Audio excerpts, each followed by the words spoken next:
ਸਿਮਰਨ ਧਾਲੀਵਾਲ ਦੀ ਪੁਸਤਕ ਉਸ ਪਲ ਦੀ ਕਹਾਣੀ, ਉਸ ਪਲ ਨੰਬਰ 2। ਰਾਵੀ ਕਵਿਤਾ ਹੈ ਜਾਂ ਕਵਿਤਾ ਰਾਵੀ? ਇਹ ਮੇਰਾ ਸਵਾਲ ਹੈ ਜਿਹਦਾ ਜਵਾਬ ਪੁੱਛਣਾ ਮੈਂ ਤੁਹਾਨੂੰ। ਆਪਣੀ ਸੁਲਝਣ 'ਚ ਤੁਹਾਨੂੰ ਵੀ ਉਲਝਾਉਣਾ ਚਾਹੁੰਦਾ ਮੈਂ। ਕਿਉਂਕਿ ਜਦ ਮੇਰਾ ਤੇ ਤੁਹਾਡਾ ਦਰਦ ਇੱਕ ਮਿੱਕ ਹੋ ਜਾਏਗਾ, ਉਦੋਂ ਮੇਰੀ ਇਹ ਕਹਾਣੀ ਨਾਲ ਧੁਰ ਅੰਦਰੋਂ ਜੁੜ ਜਾਓਗੇ ਤੁਸੀਂ। ਹੈ ਨਾ ਅਜੀਬ ਜਿਹਾ ਸਵਾਲ। ਇੱਕ ਹੀ ਸ਼ਖਸ ਦੇ ਦੋ ਨਾਮ ਨੇ ਜਾਂ ਫਿਰ ਦੋ ਨਾਵਾਂ ਦਾ ਇੱਕ ਹੀ ਸ਼ਖਸ? ਇਹੀ ਤਾਂ ਕਹਾਣੀ ਹੈ ਮੇਰੀ। ਦੋਨਾਂ ਵਿਚਾਲੇ ਫਰਕ ਲੱਭਦਿਆਂ ਖੁਦ ਨੂੰ ਵੀ ਭੁੱਲਣ ਲੱਗਦਾ ਮੈਂ। ਅਜੀਬ ਜਿਹੀ ਮਾਨਸਿਕਤਾ ਬਣੀ ਹੋਈ ਹੈ ਮੇਰੀ। ਇੱਕ ਡੂੰਘੀ ਉਦਾਸੀ ਹਰ ਪਲ ਖਲਦੀ ਹੈ ਮੈਨੂੰ। ਉਸੇ ਉਦਾਸੀ ਦਾ ਹੱਲ ਮੈਂ ਤੁਹਾਨੂੰ ਪੁੱਛਣਾ। ਤੂੰ ਉਦਾਸ ਨਹੀਂ ਜੱਚਦਾ ਸਾਹਿਰ, ਰੱਬ ਮੇਰੇ ਹਾਸੇ ਵੀ ਤੈਨੂੰ ਦੇ ਦੇਵੇ। ਕਵਿਤਾ ਦੁਆ ਮੰਗਦੀ ਹੈ ਮੇਰੇ ਲਈ। ਉਸੇ ਹੀ ਪਲ ਅਚਾਨਕ ਕਵਿਤਾ ਰਾਵੀ ਬਣ ਜਾਂਦੀ ਹੈ ਤੇ ਫਿਰ ਦੇਖਦੀ ਦੇਖਦੀ ਉਹੀ ਰਾਵੀ ਕਵਿਤਾ ਬਣਾ ਖੜਦੀ ਹੈ ਮੇਰੇ ਸਾਹਮਣੇ। ਆਖਦੀ ਹੈ, ਸਾਹਿਰ ਦੇਖ, ਮੈਂ ਤਾਂ ਮੈਂ ਹਾਂ, ਤੂੰ ਕਿਉਂ ਉਲਝਦਾ ਹੈ ਇਸ ਕਹਾਣੀ ਵਿੱਚ? ਆਪਾਂ ਆਪਣੀ ਕਹਾਣੀ ਘੜੀਏ। ਉਸ ਪਲ ਕੁਝ ਖੁਰਨ ਲੱਗਦਾ ਹੈ ਮੇਰੇ ਅੰਦਰ, ਗਲਾ ਖੁਸ਼ਕ ਹੋਣ ਲੱਗਦਾ ਹੈ ਮੇਰਾ, ਤੇ ਅੱਖਾਂ ਸਾਹਮਣੇ ਇੱਕ ਮਾਰੂਥਲ ਉਸਰ ਆਉਂਦਾ ਹੈ, ਅਸੀਮ, ਖੁਸ਼ਕ, ਤਪਦਾ, ਮੇਰੀ ਇਸ ਪਿਆਸ ਵਰਗਾ। ਮੈਂ ਜਿਵੇਂ ਭਟਕਦਾ ਹੋਵਾਂ ਇਸ ਮਾਰੂਥਲ 'ਚ, ਪਰ ਇਹ ਪਿਆਸ ਇਸ ਮਾਰੂਥਲ 'ਚ ਨਹੀਂ ਬੁਝਦੀ। ਇਸੇ ਲਈ ਤਾਂ ਹੁਣ ਕਵਿਤਾ ਖਫਾ ਹੈ ਮੇਰੇ ਨਾਲ। ਉਹ ਆਖਦੀ ਹੈ, ਵੰਡਾ ਨਹੀਂ ਸਕਦੀ ਮੈਂ ਤੈਨੂੰ ਕਿਸੇ ਹੋਰ ਨਾਲ। ਹੱਸਦਾ ਮੈਂ ਉਹਦੀ ਇਸ ਗੱਲ ਤੇ। ਉਹ ਤਾਂ ਖੁਦ ਖੜ ਜਾਂਦੀ ਹੈ ਮੇਰੇ ਸਾਹਮਣੇ, ਦੋ ਹਿੱਸਿਆਂ 'ਚ ਵੰਡੀ ਹੋਈ, ਰਾਵੀ ਤੇ ਕਵਿਤਾ ਬਣ ਕੇ। ਉਸ ਪਲ ਬੜੀ ਅਜੀਬ ਜਿਹੀ ਸਥਿਤੀ ਬਣੀ ਹੁੰਦੀ ਹੈ ਮੇਰੀ। ਜਦ ਪਹਿਲੀ ਵਾਰ ਮਿਲਿਆ ਸੀ ਮੈਂ ਰਾਵੀ ਨੂੰ, ਉਦੋਂ ਪਹਿਲੀ ਵਾਰ ਖਿੱਚਿਆ ਗਿਆ ਸਾਂ ਮੈਂ ਉਸ ਵੱਲ। ਉਸੇ ਦੇ ਹੀ ਸ਼ਹਿਰ ਪਹਿਲੀ ਮੁਲਾਕਾਤ ਹੋਈ ਸੀ ਸਾਡੀ, ਮੇਰੇ ਕਿਸੇ ਦੋਸਤ ਦੇ ਘਰ। ਹਜ਼ਾਰਾਂ ਮਿਲਣ ਵਾਲਿਆਂ ਵਾਂਗ ਹੀ ਉਹਨੇ ਵੀ ਤਾਰੀਫ ਕੀਤੀ ਸੀ ਮੇਰੀ ਕਵਿਤਾ ਦੀ। ਪਤਾ ਨਹੀਂ ਕਿਉਂ ਪਰ ਉਸ ਦਿਨ ਤਾਰੀਫ ਵੀ ਪਸੰਦ ਆਈ ਸੀ ਮੈਨੂੰ। ਨਹੀਂ ਤਾਂ ਅੱਕ ਜਾਇਆ ਕਰਦਾ ਸੀ ਮੈਂ ਐਸੀਆਂ ਗੱਲਾਂ ਤੋਂ। ਉਹ ਬੋਲਦੀ ਗਈ, ਮੈਂ ਸੁਣਦਾ ਗਿਆ। ਉਹਦੀਆਂ ਅੱਖਾਂ 'ਚ ਦੇਖਿਆ, ਕਸ਼ਿਸ਼ ਸੀ ਉਹਦੀਆਂ ਅੱਖਾਂ 'ਚ। ਡੁੱਬ ਜਾਣ ਨੂੰ ਦਿਲ ਕਰਦਾ ਸੀ ਉਹਦੀਆਂ ਅੱਖਾਂ 'ਚ। ਰਾਵੀ ਵਰਗੀਆਂ ਡੂੰਘੀਆਂ, ਪਰ ਵਿਚਾਲੇ ਤਾਂ ਇੱਕ ਪੁਲ ਸੀ। ਉਹ ਪੁਲ ਜਿਹਨੂੰ ਪਾਰ ਨਹੀਂ ਸੀ ਕਰ ਸਕਦਾ ਮੈਂ। ਤੇ ਮੈਂ ਉਸ ਰਾਵੀ ਨੂੰ ਵੰਡ ਲਿਆ ਦੋ ਹਿੱਸਿਆਂ 'ਚ। ਰਾਵੀ ਨੂੰ ਕਵਿਤਾ ਬਣਾ ਧਰਿਆ। ਕਵਿਤਾ ਜਿਸ ਤੇ ਮੇਰਾ ਹੱਕ ਸੀ ਬਸ। ਕਵਿਤਾ ਜੋ ਮੇਰੇ ਸਾਹਾਂ 'ਚ ਰਮੀ ਸੀ। ਪਰ ਉਹੀ ਕਵਿਤਾ ਅਚਾਨਕ ਰਾਵੀ ਬਣ ਜਾਂਦੀ ਹੈ, ਤੇ ਉਹਦਾ ਰਾਵੀ ਬਣਨਾ ਹੀ ਤਾਂ ਪਰੇਸ਼ਾਨ ਕਰਦਾ ਮੈਨੂੰ। ਕਿਉਂਕਿ ਰਾਵੀ ਤਾਂ ਤੂੰ ਬਦਲ ਗਿਆ ਹੈ। ਰੂਹ ਦੀ ਨਹੀਂ, ਮੁਕੰਮਲ ਜਿਸਮ ਦੀ ਲੋੜ ਹੈ ਤੈਨੂੰ। ਕਵਿਤਾ ਅੱਜ ਕੱਲ੍ਹ ਬਦਲ ਗਿਆ ਦੱਸਦੀ ਹੈ ਮੈਨੂੰ। ਪਰ ਉਹ ਕੀ ਜਾਣੇ, ਪਿਆਰ ਤੋਂ ਪਾਰ ਵੀ ਹੁੰਦਾ ਹੈ ਕੁਝ, ਜਿਸ ਦੀ ਜ਼ਰੂਰਤ ਹੁੰਦੀ ਹੈ ਇਨਸਾਨ ਨੂੰ। ਅੰਦਰ ਤੀਕ ਤੜਪਦਾ ਇਨਸਾਨ ਇੱਕ ਅਜੀਬ ਜਿਹੀ ਪਿਆਸ ਨਾਲ। ਉਹ ਪਿਆਸ ਜੋ ਸਿਰਫ ਕਹਿਣ ਨਾਲ ਨਹੀਂ ਬੁਝਦੀ। ਉਹ ਵੀ ਤਾਂ ਜਾਣਦੀ ਹੈ ਇਸ ਗੱਲ ਨੂੰ। ਇਸੇ ਲਈ ਤਾਂ ਐਮੀ ਨਾਲ ਆਪਣੇ ਉਹਨਾਂ ਪਲਾਂ ਦਾ ਜ਼ਿਕਰ ਕਰਦੀ ਹੈ ਕਈ ਵਾਰ। ਉਹਨਾਂ ਪਲਾਂ ਨੂੰ ਸਿਰਜਣਾਤਮਕ ਕਾਰਜ ਨਾਲ ਤੁਲਨਾਉਂਦੀ ਹੈ। ਉਹ ਲੁਤਫ ਲੈਂਦੀ ਹੈ ਇਸ ਗੱਲ 'ਚੋਂ। ਪਰ ਮੈਂ ਓਨਾ ਹੀ ਵੰਡਿਆ ਦੇਖਦਾ ਉਹਨੂੰ। ਉਸ ਪਲ ਹੀ ਰਲਗੱਡ ਹੋਣ ਲੱਗਦਾ ਹੈ ਰਾਵੀ ਤੇ ਕਵਿਤਾ ਦਾ ਚਿਹਰਾ ਆਪਸ ਵਿੱਚ। ਕਵਿਤਾ ਤਾਂ ਬਸ ਤੇਰੀ ਹੈ ਨਾ ਸਾਹਿਰ, ਰਾਵੀ ਤੋਂ ਕੀ ਲੈਣਾ ਤੂੰ? ਕਦੀ ਕਦੀ ਖੁਦ ਨੂੰ ਹੀ ਸਮਝਾਉਣ ਲੱਗਦਾ ਮੈਂ।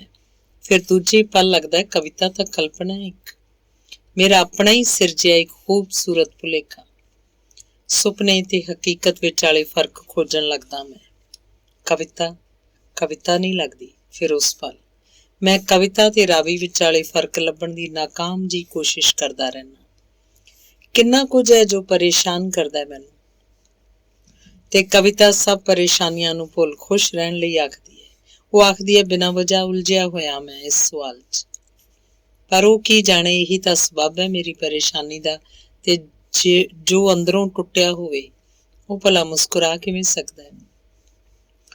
ਕਵਿਤਾ ਤੋਂ ਰਾਵੀ ਬਣਦਿਆਂ ਹੀ ਦੂਰ ਹੋ ਜਾਂਦੀ ਹੈ ਉਹ ਮੈਥੋਂ।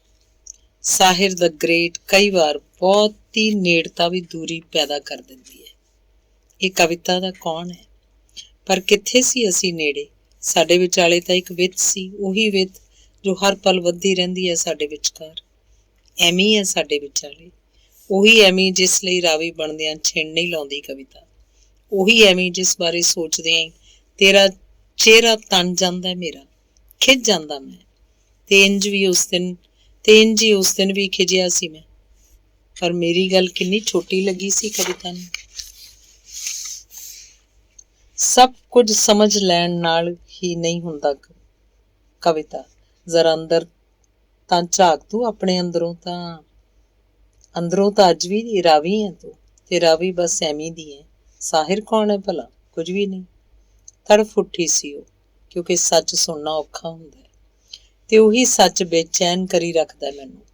ਮੈਂ ਮੁਕੰਮਲ ਚਾਹਿਆ ਉਹਨੂੰ, ਪਰ ਕਦੀ ਵੀ ਮੁਕੰਮਲ ਨਹੀਂ ਹੋਈ ਉਹ ਮੇਰੀ।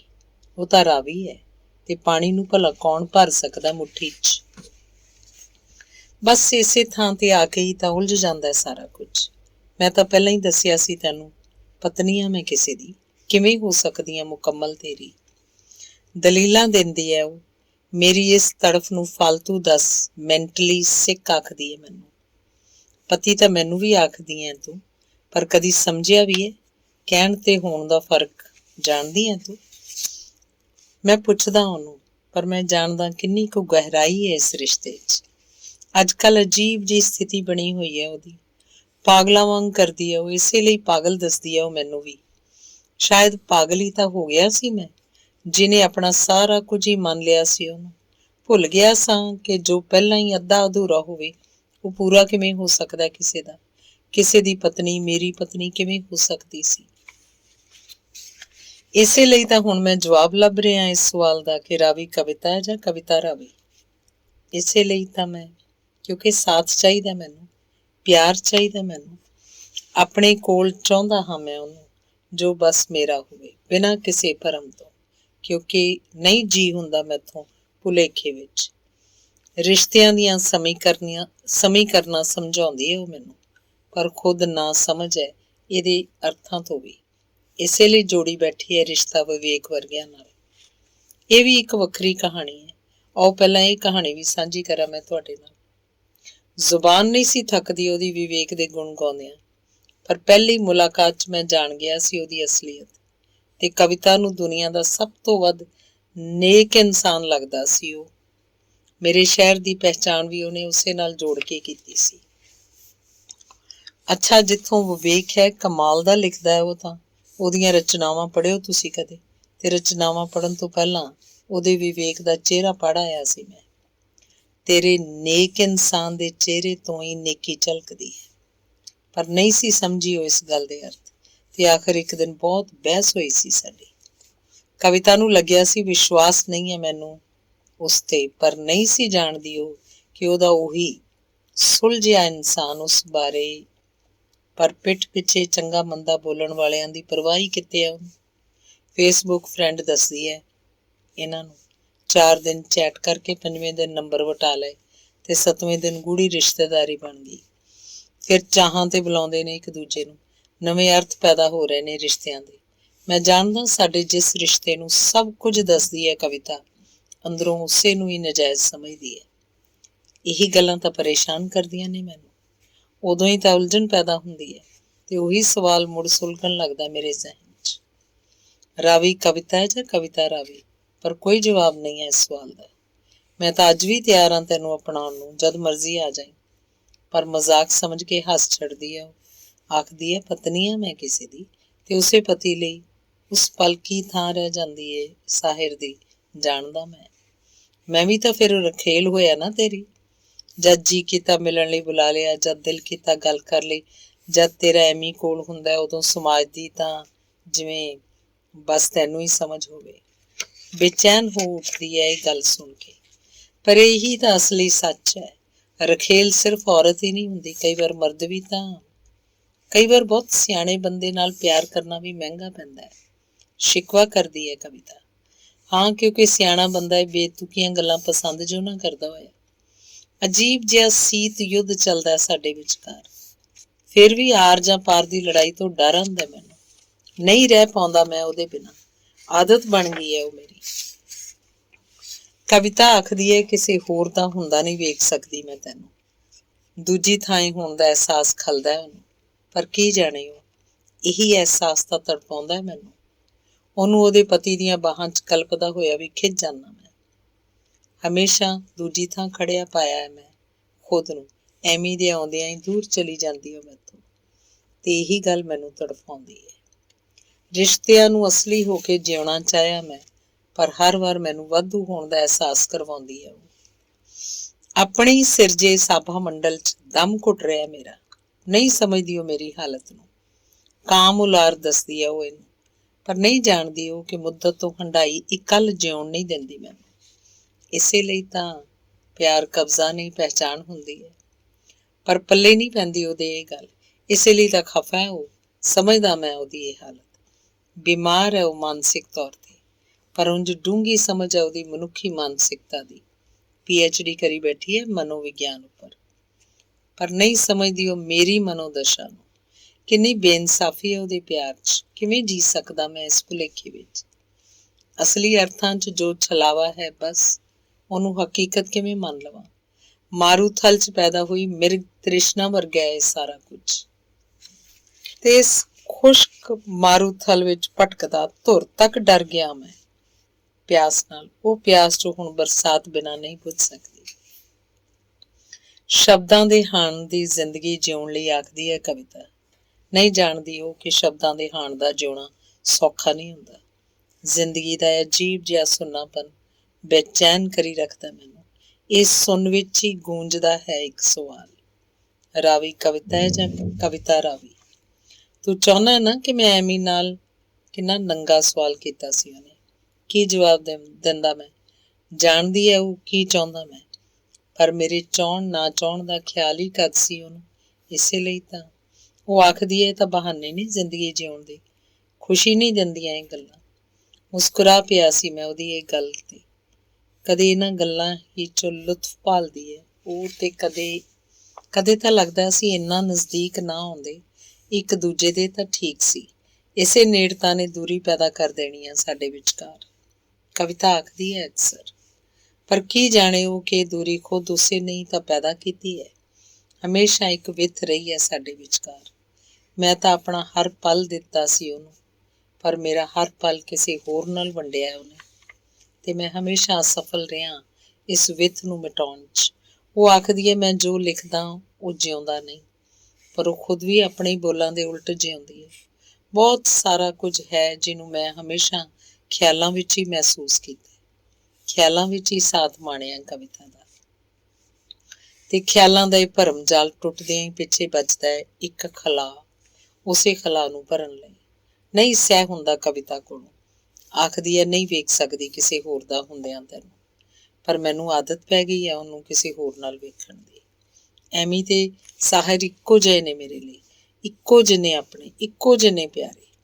ਕਿੰਨਾ ਖੂਬਸੂਰਤ ਸ਼ਬਦ ਜਾਲ ਬੁਣਦੀ ਹੈ ਉਹ ਮੇਰੇ ਦੁਆਲੇ, ਪਰ ਕੀ ਪਤਾ ਉਹਨੂੰ ਕਿ ਸ਼ਬਦਾਂ ਦੀਆਂ ਇਹ ਹੇਰਾ ਫੇਰੀਆਂ ਖੂਬ ਸਮਝਦਾ ਹੈ ਸਾਹਿਰ। ਕਿੱਥੇ ਤੇ ਕਿੰਨੇ ਕੁ ਅਸੀਂ ਇੱਕੋ ਜਿਹੇ, ਉਹ ਖੁਦ ਵੀ ਤਾਂ ਜਾਣਦੀ ਹੈ ਇਹ ਗੱਲ। ਇੱਥੇ ਕੌਣ ਹੈ ਕਿਸੇ ਦੂਜੇ ਵਰਗਾ, ਪਰ ਡਾਇਮੰਡ ਬਣਨਾ ਚਾਹੁੰਦਾ ਮੇਰੇ ਵਰਗਾ, ਦੱਸਦੀ ਸੀ ਕਵਿਤਾ। ਪੋਇਟ ਬਣਨ ਦੀ ਰੀਝ ਪਾਲੀ ਬੈਠਾ ਉਹ ਆਪਣੇ ਅੰਦਰ, ਤੇ ਮੈਂ ਪਾਲੀ ਬੈਠਾ ਇੱਕ ਹੋਰ ਖੂਬਸੂਰਤ ਭੁਲੇਖਾ, ਡਾਇਮੰਡ ਨੂੰ ਆਪਣਾ ਮੰਨਣ ਦਾ। ਪਰ ਹਕੀਕਤ ਤੇ ਸੁਪਨਿਆਂ ਵਿਚਲਾ ਫਰਕ ਜਦ ਸਪਸ਼ਟ ਹੁੰਦਾ ਤਾਂ ਤੜਫ ਉੱਠਦਾ ਮੈਂ। ਉਹ ਸਾਰਾ ਕੁਝ ਜੋ ਅਸਲੀ ਹੋ ਕੇ ਵੀ ਅਸਲੀ ਤੇ ਨਕਲੀ ਹੋ ਕੇ ਵੀ ਨਕਲੀ ਨਹੀਂ ਹੈ, ਪਰੇਸ਼ਾਨ ਕਰਦਾ ਮੈਨੂੰ। ਅੰਦਰ ਅਜੀਬ ਜਿਹੀ ਕਸ਼ਮਕਸ਼ ਚੱਲਦੀ ਹੈ ਉਸ ਪਲ। ਤ੍ਰਿਸ਼ੰਕੂ ਵਾਂਗੂ ਵਿਚਾਲੇ ਲਟਕਦਾ ਮਹਿਸੂਸ ਕਰਦਾ ਮੈਂ ਖੁਦ ਨੂੰ। ਹਮੇਸ਼ਾ ਆਰਜਾ ਪਾਰ ਦਾ ਰਸਤਾ ਚੁਣਨ ਵਾਲਾ ਸਾਹਿਰ ਭਟਕ ਰਿਹਾ ਹੈ ਇਸ ਵਿੱਚ ਵਿਚਾਲੇ ਦੇ ਰਾਹ ਤੇ। ਇਸੇ ਲਈ ਤਾਂ ਲੱਭ ਰਿਹਾ ਉਹ ਰਸਤਾ ਜੋ ਦੂਰ ਲੈ ਜਾਏ ਮੈਨੂੰ ਇਸ ਭਟਕਣ ਤੋਂ।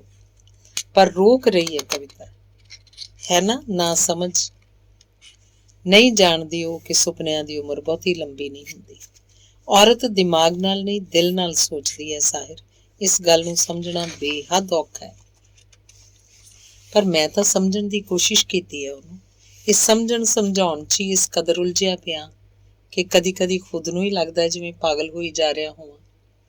ਕਵਿਤਾ ਦੀਆਂ ਬਿਨ ਸਿਰ ਪੈਰ ਦੀਆਂ ਗੱਲਾਂ ਸਿਰ ਉੱਤੋਂ ਦੀ ਲੰਘਣ ਲੱਗਦੀਆਂ ਨੇ ਮੇਰੇ, ਪਰ ਸਾਹਿਰ ਦਾ ਜਿਉਣ ਦਾ ਢੰਗ ਵੱਖਰਾ ਹੈ ਇਸ ਜਹਾਨ ਤੋਂ।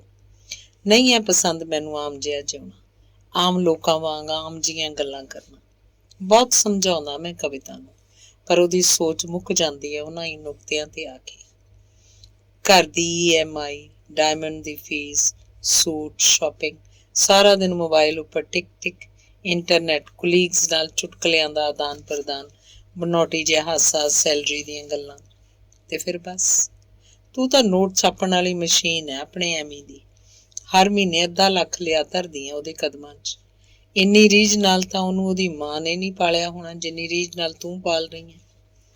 ਸ਼ਹਿਰ ਦੇ ਸਭ ਤੋਂ ਮਹਿੰਗੇ ਇਲਾਕੇ 'ਚ ਘਰ ਬਣਾ ਕੇ ਦਿੱਤਾ ਉਹਨੇ ਆਪਣੇ ਪਤੀ ਨੂੰ। ਪਤੀ ਨੂੰ ਗੱਡੀ ਚਾਹੀਦੀ ਹੈ, ਪਤੀ ਨੂੰ AC ਚਾਹੀਦਾ ਹੈ, ਕਦੀ 7 ਸਟਾਰ 'ਚ ਡਿਨਰ। ਉਹਦੀ ਹਰ ਜ਼ਰੂਰਤ ਦਾ ਖਿਆਲ ਰੱਖਦੀ ਹੈ। ਬੱਚੇ ਪਾਲ ਰਹੀ ਹੈ ਉਹਦੀ ਹਾਂ ਮਿਲਾਉਂਦੀ ਬਹੁਤ ਖੁਸ਼ ਹੈ ਉਹ। ਪਰ ਕਦੀ ਕਦੀ ਆਖਦੀ ਹੈ ਕੋਈ ਘਰ ਨਹੀਂ ਹੈ ਮੇਰਾ। ਹੈ ਨਾ ਅਜੀਬ ਦੁਖਾਂਤ। ਦੁਖਾਂਤ ਤਾਂ ਹਰ ਔਰਤ ਭੋਗਦੀ ਹੈ ਸਾਹਿਲ। ਮਰਦ ਕਦੀ ਪੁੱਛ ਕੇ ਸੰਬੰਧ ਨਹੀਂ ਬਣਾਉਂਦਾ ਉਸ ਨਾਲ। ਔਰਤ ਹੋਣ ਦੀ ਸਜ਼ਾ ਹਰ ਰਾਤ ਮਿਲਦੀ ਹੈ ਉਹਨੂੰ। ਤੂੰ ਕਿਉਂ ਸਜ਼ਾ ਭੁਗਤਦੀ ਹੈ ਫਿਰ? ਤੂੰ ਤਾਂ ਬੜੀ ਬਾਰੀਕੀ ਨਾਲ ਸਮਝਦੀ ਹੈ ਇਹਨਾਂ ਗੱਲਾਂ ਨੂੰ। ਮੈਂ ਪੁੱਛਿਆ ਸੀ ਉਹਨੂੰ। ਐਮੀ ਦੀ ਖੁਸ਼ੀ ਲਈ ਜਵਾਬ ਦਿੱਤਾ ਸੀ ਉਹਨੇ। ਆਪਣੇ ਪਿਆਰੇ ਪਤੀ ਨੂੰ ਖੁਸ਼ ਰੱਖਣ ਦਾ ਹਰ ਸੰਭਵ ਯਤਨ ਕਰਦੀ ਹੈ ਉਹ। ਤੇ ਮੈਂ ਬਹੁਤ ਸਾਰਾ ਕੁਝ ਆਪਣੀਆਂ ਖੁਸ਼ੀਆਂ ਨੂੰ ਕਤਲ ਕਰਕੇ ਬਰਦਾਸ਼ਤ ਕਰ ਰਿਹਾ। ਇਹ ਤਾਂ ਰੇਪ ਹੋਇਆ ਨਾ। ਮੇਰੀਆਂ ਅੱਖਾਂ ਸਾਹਮਣੇ ਚਿਹਰਾ ਉੱਭਰ ਆਇਆ ਸੀ ਉਹਦਾ, ਕਵਿਤਾ ਨੂੰ ਨੋਚਦਾ ਹੈਵਾਨ ਵਾਂਗ। ਤੇਰੀ ਖੁਸ਼ੀ ਲਈ ਵੀ ਬਹੁਤ ਕੁਝ ਕਰਦੀ ਹਾਂ ਮੈਂ। ਐਮੀ ਦੀ ਥਾਂ ਤੂੰ ਹੁੰਦਾ ਤਾਂ ਵੀ ਤਾਂ। ਸਿੱਧਾ ਅੱਖਾਂ 'ਚ ਝਾਕੀ ਸੀ ਉਹ ਮੇਰੇ। ਆਪਣੇ ਅੰਦਰ ਦੇਖਣ ਦੀ ਕੋਸ਼ਿਸ਼ ਕੀਤੀ ਸੀ ਮੈਂ। ਦੇਖਿਆ ਸੀ ਕਿੰਨਾ ਕੁ ਫਰਕ ਹੈ ਮੇਰਾ ਤੇ ਐਮੀ ਦਾ, ਤੇ ਬਸ ਇਹੀ ਦੱਸਿਆ ਸੀ। ਉਹ ਕਬਜ਼ਾ ਕਰੀ ਬੈਠਾ ਉਸ ਤੇ ਮੈਂ ਚਾਹੁੰਦਾ ਉਹ ਬਸ ਮੇਰੇ ਕੋਲ ਹੋਵੇ, ਸਿਰਫ ਮੇਰੇ ਲਈ, ਮੁਕੰਮਲ ਔਰਤ ਬਣ ਕੇ, ਕਿਉਂਕਿ ਪਿਆਰ ਤੋਂ ਪਾਰ ਵੀ ਤਾਂ ਬਹੁਤ ਕੁਝ ਹੁੰਦਾ ਹੈ। ਤੇ ਕਵਿਤਾ ਸੋਚਦੀ ਹੈ ਬਸ ਸਰੀਰਕ ਜ਼ਰੂਰਤ ਲਈ। ਸ਼ਾਇਦ ਉਹ ਨਹੀਂ ਜਾਣਦੀ ਫਿਜ਼ੀਕਲ ਨੀਡਸ ਤਾਂ ਕਿਤੇ ਵੀ ਪੂਰੀਆਂ ਕੀਤੀਆਂ ਜਾ ਸਕਦੀਆਂ, ਪਰ ਇਹ ਜ਼ਰੂਰਤ ਨਾ। ਕੈਸੀ ਪਿਆਸ ਹੈ ਇਹ ਜਿਹਨੂੰ ਬੁਝਾਉਣ ਲਈ ਤੜਫ ਰਿਹਾ ਮੈਂ। ਕਵਿਤਾ ਤੇ ਰਾਵੀ ਵਿੱਚੋਂ ਲੱਭ ਰਿਹਾ ਉਹ ਚਿਹਰਾ ਜੋ ਸ਼ਾਂਤ ਕਰ ਸਕੇ ਮੇਰੀ ਇਸ ਤੜਪ ਨੂੰ। ਪਰ ਬਾਰ-ਬਾਰ ਹੋ ਰਿਹਾ ਅਸਫਲ। ਗਿਰਗਿਟ ਵਾਂਗ ਛਿਣ ਲੱਗਦਾ ਹੈ ਚਿਹਰੇ ਬਦਲਦਿਆਂ ਨੂੰ। ਹੈ ਨਾ ਅਜੀਬ ਮੇਰੀ ਇਹ ਕਹਾਣੀ। ਕਿਸ ਕੋਲ ਜਾਵਾਂ? ਰਾਵੀ ਕੋਲ? ਉਹ ਤਾਂ ਕਿਸੇ ਹੋਰ ਦੀ ਹੈ। ਕਵਿਤਾ ਕੋਲ? ਉਹ ਤਾਂ ਮੇਰਾ ਹੀ ਸਿਰਜਿਆ ਭੁਲੇਖਾ ਹੈ ਇੱਕ। ਜਾਂ ਫਿਰ ਹੋਰ ਰਸਤਾ ਵੀ ਹੈ ਫਿਰ ਕੋਈ? ਹੁਣ ਜਵਾਬ ਦਿਓ ਮੇਰੇ ਇਸ ਸਵਾਲ ਦਾ। ਰਾਵੀ ਕਵਿਤਾ ਹੈ ਜਾਂ ਕਵਿਤਾ ਰਾਵੀ? ਜਾਂ ਫਿਰ ਮੈਂ ਹੀ ਉਲਝਿਆ ਪਿਆ ਹਾਂ ਐਵੇਂ। ਧੰਨਵਾਦ।